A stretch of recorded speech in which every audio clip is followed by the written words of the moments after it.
Halo rekan-rekan, ketemu lagi dengan saya Vandana dan pada kesempatan kali ini saya akan kembali mereview sebuah buku.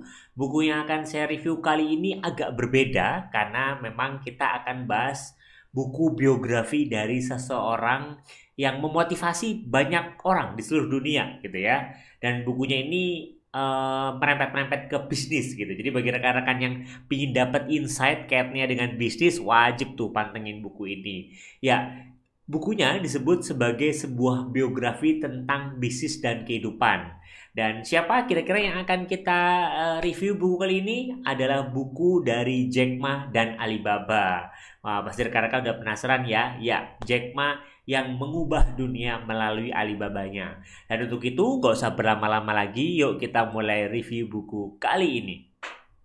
Bukunya tentang apa sih? Saya yakin sebagian dari rekan-rekan gitu ya pasti sudah tahu siapa sih Jack Ma itu. Yaitu adalah seorang sosok fenomenal yang mengubah negara Cina atau Tiongkok melalui Alibabanya yang telah berkembang ke seluruh dunia. Nah, banyak orang, banyak sosok gitu ya yang kemudian mengidolakan beliau itu karena merubah banyak hal, mengubah kehidupan orang-orang di negaranya.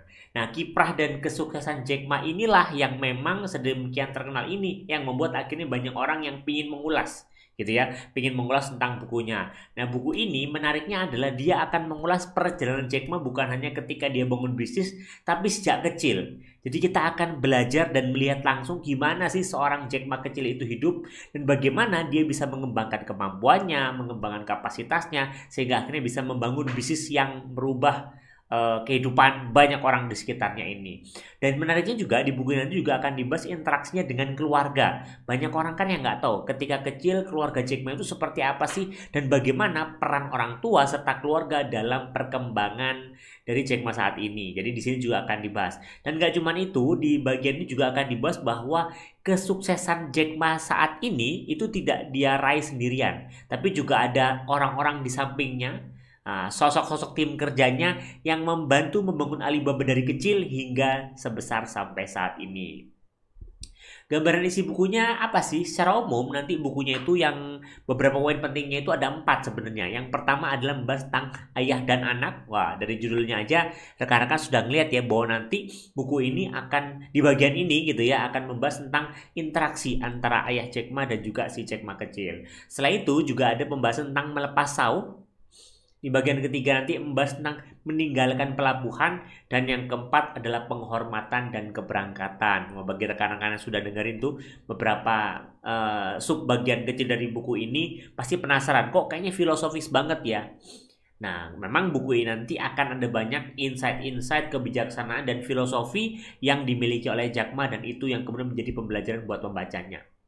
Kita mulai dulu ya, bahas yang pertama. Di bagian pertama ini membahas tentang bagian namanya ayah dan anak. Jadi di bagian pertama ini dimulai dengan kisah masa kecil Jack Ma. Apa sih yang membuat Jack Ma kecil itu bisa sedemikian kerennya, sedemikian cerdasnya, dan bagaimana sih peran keluarga terutama ayah di dalam pengembangan karir dan kesuksesannya.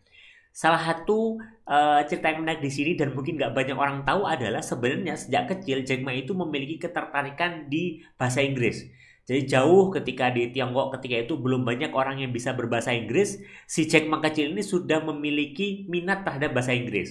Permasalahannya adalah dia nggak tahu dia harus latihan kemana, dia harus pergi ke siapa nih untuk bisa berlatih bahasa Inggris. Maka dengan diarahkan oleh sang ayah, dia menjadi pemandu wisata untuk turis asing di Cina. Jadi dia itu setiap sore gitu ya diantarkan oleh sang ayah dengan bersepeda, dia melihat dan mencari tuh turis-turis asing yang ada di Cina ketika itu dan dia mulai interaksi, ngajak ngomong dan dia menawarkan jasa untuk tour gitu ya keliling ke tempat-tempat menarik di Tiongkok ketika itu dengan gratis. Karena memang Jack Ma butuh untuk dia terbiasa berkomunikasi dengan bule ataupun orang asing ketika itu. Di bagian ini juga akan dibahas bagaimana sih sang ayah itu memberikan support gitu ya. Dan ruang untuk Jack Ma benar-benar bertumbuh. Termasuk ketika dia melihat potensi si Jack Ma dalam hal berbahasa Inggris. Jadi karena memang dia melihat potensi anaknya berbahasa Inggris dan dia merasa bahwa dia nggak bisa ngajarin maksimal, maka dia mengantarkan tuh anaknya untuk kemudian belajar bahasa Inggris dan ternyata itu yang melatih kepercayaan diri yang dimiliki oleh Jack Ma, terutama ketika dia pada akhirnya nanti bernegosiasi dengan banyak orang. Di bagian kedua, buku ini ada pembahasan tentang melepas sauh. Nah, melepas sauh ini isinya adalah membahas tentang interaksi pertama kali Jack Ma dengan internet setelah ia menghadapi masalah. Jadi memang di bagian itu banyak mengulas tentang bagaimana sih Jack Ma itu bisa berinteraksi dengan yang namanya internet. Karena ketika itu di Cina dulu belum ada tuh yang namanya internet. Hanya segelintir orang dan bahkan orang yang sangat kecil aja yang benar-benar bisa punya internet. Nah, memang akhirnya ada permasalahan gitu yang dihadapi sama Jack Ma yang membuat akhirnya dia berinteraksi dengan internet. Singkat cerita adalah ketika itu memang saking Jack Ma ini pintar berbahasa Inggris, dia akhirnya diminta ya sama Departemen Komunikasi Tiongkok untuk bernegosiasi dengan investor di Amerika. Jadi dia diminta untuk oke, kamu pintar bernegosiasi, kamu bahasa Inggrismu juga oke, kamu tolong bernegosiasi dengan investor di Amerika. Nah, menariknya adalah negosiasi ini berujung pada kebuntuan karena akhirnya memang ketika itu investor tidak berminat untuk melanjutkan pembangunan ataupun dia melirik Cina untuk tempat tujuan investasinya. Maka walaupun Jack Ma ketika itu sudah berusaha meyakinkan, ya dia gagal. Tapi ternyata di tengah kegagalan dia yang akhirnya diceritakan di buku ini itu dia gagal, dia nggak punya duit, duitnya habis di Amerika. Nah, akhirnya kemudian dia ketemu dengan sahabatnya. Dia punya sahabat Bill yang pernah ke Cina ceritanya. Dan kebetulan dia jadi pemandu wisatanya. Dia kontak Bill itu. Dan kemudian dengan dibantu oleh menantu Bill itu. Nah, yang ketika itu di Amerika. Karena dia posisinya di Amerika ya. Setelah negosiasi tadi itu gagal. Dia ketemu dengan menantunya Bill gitu. Dengan diarahkan oleh Bill tentunya. Dan oleh menantunya ini ternyata ditunjukkan yang namanya internet. Ini loh, lagi ada internet. Dan ini loh yang namanya website. Dan ini yang membuat Jack Ma tertarik banget gitu ya. Dan dia meminta tolong kepada menantunya Bill, menantu sahabatnya ini, untuk tolong dong bantu saya dibuatkan. Saat lagi saya akan pulang ke Cina, tapi tolong buatkan website untuk saya gitu. Nah akhirnya dibantu oleh menantu Bill itu, akhirnya Jack Ma bisa menyelesaikan pembuatan webpage untuk biro penerjemahan di Tiongkok yang bernama Haibo. Nah ini adalah cikal bakal di mana Jack Ma akhirnya melihat peluang besar internet yang diharapkan bisa mengubah negaranya. Di bagian ketiga dibahas tentang bagaimana tentang dia meninggalkan pelabuhan.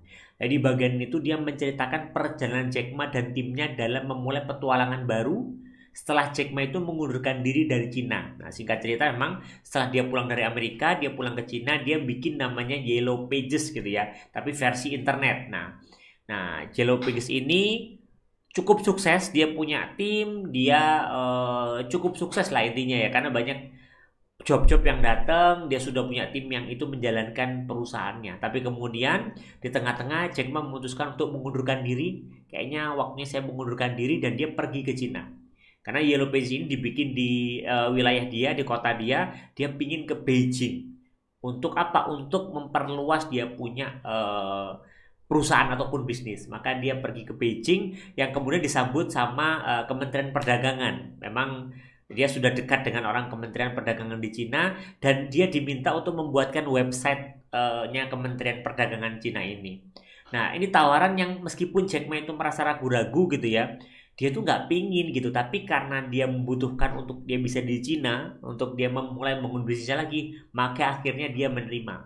Meskipun setelah akhir websitenya jadi gitu ya, Jack Ma itu masih merasa aneh, ganjilan, dia pingin terlibat dan dia pingin memaksimalkan potensi-potensi dari internet itu dengan lebih bagus lagi gitu. Maka akhirnya kemudian dia melepaskan bisnisnya gitu ya. Dia melepaskan bisnisnya dan kemudian dia memutuskan untuk lagi-lagi meluncurkan satu bisnis baru. Dia ingin membantu ketika itu yang dia ingin membantu banyak pengusaha-pengusaha di Tiongkok tadi itu untuk bisa dikenal secara internasional. Dan ini yang mulai membuat dia itu cikal bakal lah ya, cikal bakal Alibaba di masa depan. Jadi awalnya dia ingin membantu para eksportir gitu ya dari Tiongkok itu untuk bisa dikenal secara internasional. Maka dia bikin website tadi itu yang cikal bakalnya nanti kedepannya namanya Alibaba yang saat ini merubah banyak hal di dunia. Di bagian keempat, buku ini itu dibahas tentang penghormatan dan keberangkatan. Nah, ini sudah ceritanya di bagian buku yang keempat ini, dia sudah sukses gitu ya. Jadi dia sudah sukses, banyak banget penghargaan yang diterima dari berbagai negara, seperti Forbes yang dia disebut sebagai sosok berpengaruh di dunia dan disebut sebagai raja internet. Memang dia dikagumi sama banyak orang dan dia dikagumi sama banyak pemilik bisnis di dunia. Tapi menariknya adalah justru di tengah dia sukses gitu ya, Jack Ma merasa dia perlu turun. Dia merasa bahwa ya saya itu biasa aja. Kesuksesan yang didapatkan itu sebenarnya orang lain juga bisa kok. Jadi nggak usah mengagung-agungkan saya. Jadi sebenarnya meskipun dia sukses gitu ya, tapi dia memang punya jiwa yang rendah hati. Dan akhirnya itu yang membuat dia akhirnya memutuskan mundur di usia cukup muda sebenarnya. Itu 49 tahun karena dia merasa bahwa perusahaan ini nggak akan sehat kalau pendirinya nggak bisa memisahkan diri dari perusahaan. Jadi di usia 49 tahun dia merasa dia mau mundur. Bahkan di tengah kesusahan dia, orang mulai melihat dia mundur. Untuk apa? Kembali kepada passionnya. Dia ingin memberdayakan orang. Makanya banyak kemudian mungkin rekan-rekan tahu, Jack Ma akhirnya memilih untuk menjadi seorang guru.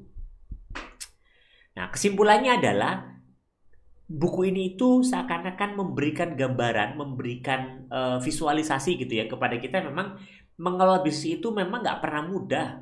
Tapi kalau kita bisa ambil kisah atau insight pembelajaran dari Jack Ma, bahwa sebenarnya semua orang tuh bisa sukses kok selama dia gigih, selama dia mau mengeluarkan effort, selama dia mau mengeluarkan usaha. Dan itu yang memang ingin disampaikan di Jack Ma melalui buku ini. Beliau ingin menyampaikan bahwa sebenarnya setiap orang tuh bisa sukses selama gigih, kerja keras, dan bersedia untuk terus bertumbuh serta belajar. Maka bagi rekan-rekan yang mungkin saat ini sedang membangun bisnis, mengolah bisnis tapi ngerasa kesulitan, kok kayaknya bisnisnya susah banget buat tumbuh, mungkin rekan-rekan bisa mengambil insight melalui buku ini. Silakan cari bukunya di toko-toko buku terdekat. Mungkin itu yang bisa saya review pada kesempatan kali ini dan moga-moga bermanfaat ya. Dan sampai ketemu di review buku selanjutnya.